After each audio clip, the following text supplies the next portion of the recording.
Coba kamu kasih 1 miliar sama Pak Pendeta, kucingmu mati pun dia layak, saudara.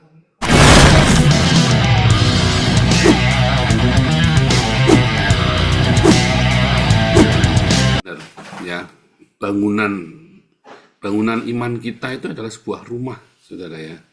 Sebuah rumah bagi Roh Kudus yang tinggal di dalamnya. Banyak orang ya punya firman Tuhan di dalam hidupnya, tetapi dia bangun di atas dasar yang rapuh. Mengapa? Karena ketika dia dengar firman Tuhan, ia cuma buat senang-senang saja. Banyak orang senang sekali mendengar firman Tuhan, banyak orang suka dengar yang baik-baik, diskusi firman Tuhan, ya debat firman Tuhan, oh ya okol-okolan sampai pagi kayak saya dulu ya. Kita senang, tetapi kita nggak lakukan tuh. Yang pertama itu ya, kita senang dengan firman Tuhan, tapi kita nggak lakukan. Kita cuma senang diskusi, senang debat, senang okol-okolan dengan firman Tuhan. Rasanya kalau kita sudah tahu firman Tuhan, rasanya paling dekat sama surga. Tatap motor saya, ya kan, kamu kenal di internet doang. Ya kalau yang pernah ke sini kayak Bu Marjuni ya kenal sama saya. Ketika kita ya dengar firman Tuhan, terus kamu merasa kamu sudah luar biasa. Belum, saudara. Kamu itu baru tahu doang. Dan yang kamu tahu itu kamu nggak tahu. Kamu baca 100 kali itu Alkitab, kamu itu nggak tahu apa-apa, saudara. Sampai kamu ngalami sendiri, baru namanya kamu tahu. Ngalami sendiri nggak cuma sekali. Nah, sekali itu namanya dapat nemu. Anda kalau ngelempar tuh ya, biji, terus lempar, bisa masuk lubang tepat itu ya. Oh, dapat nemu namanya, saudara. Kalau kamu bisa 10 kali ngelempar, 10 kali masuk, itu namanya jitu. Tapi kalau kamu ngelempar 10 kali, yang masuk cuma 1, yang 9 kali meleset, itu namanya dapat nemu. Bukan jitu. Anda tahu firman Tuhan, kalau Anda tidak pernah melakukan, namanya Anda nggak tahu apa-apa. Sampai Anda melakukan, dengar lagi, lakukan, dengar lagi, lakukan. Walaupun Anda nggak tahu, kamu dengar, lakukan, lama-lama tahu.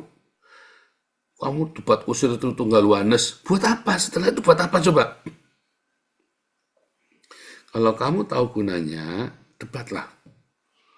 Ya. Kalau saya mengajari, setelah kamu tahu ini, tak kasih tahu nih, gunanya buat ini nih. Kalau kamu tahu ya tentang segala macam, nih, kita ada kelas menjawab Islam. Buat apa? Buat debat kusir? Bukan. Supaya kamu tahu, kalau kamu tahu yang saya ajarkan ke kamu, itu akan memulihkan hidupmu loh. Percaya, Tuhan akan sediakan. Mati-mati kamu coba. Loh, kalau lapar gimana Pak? Kalau nggak ada duitnya, iya berarti ada sesuatu.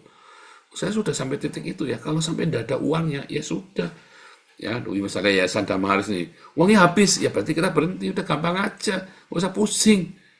Karena hidup saya juga begitu. Nggak ada uangnya, ya sudah berhenti. Nggak usah pusing. Nggak ada uangnya, sudah berhenti. Ya, saudara ya.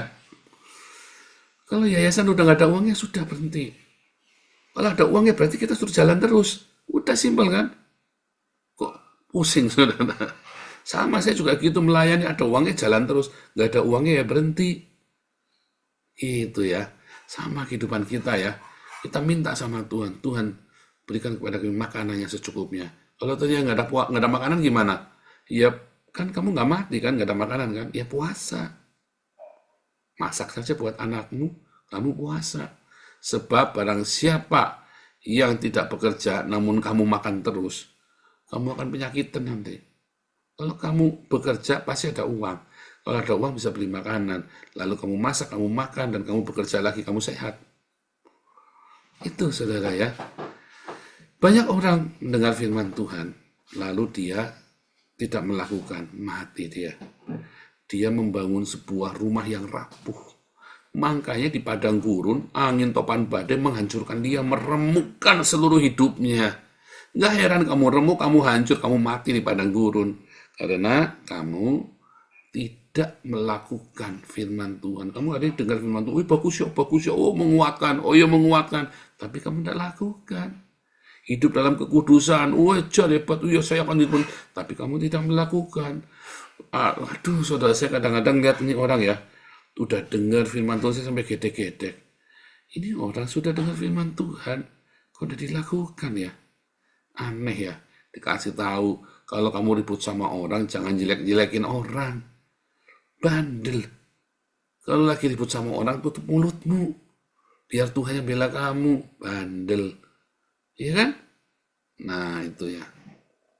Kalau kamu ngasih Pak Pendeta terkenal cuma 10 juta, oh iya dikasih senyum Tuhan Yesus memberkati.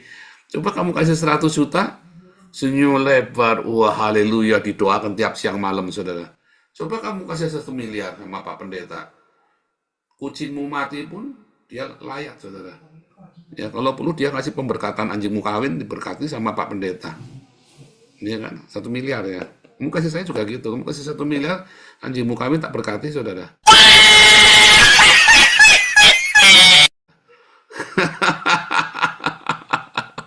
Intinya, dengarlah firman Tuhan yang benar. Kalau sudah dengar, lakukan. Nanti kamu imanmu kokoh, bangunan rumahmu. Kamu masuk tanah perjanjian. Di tanah perjanjian kamu tidak gampang goyah. Kamu melimpah dengan susu dan madu. Ya, dengar firman Tuhan yang benar, lakukan. Ya, kalau ada pendeta nawari, ini anjingmu kawin tak berkati, asal ngasih 1 miliar, jangan percaya saudara. Mendingan duitnya kasih ke saya. Ya, buat kasih makan orang-orang miskin. Tuhan Yesus memberkati. Haleluya.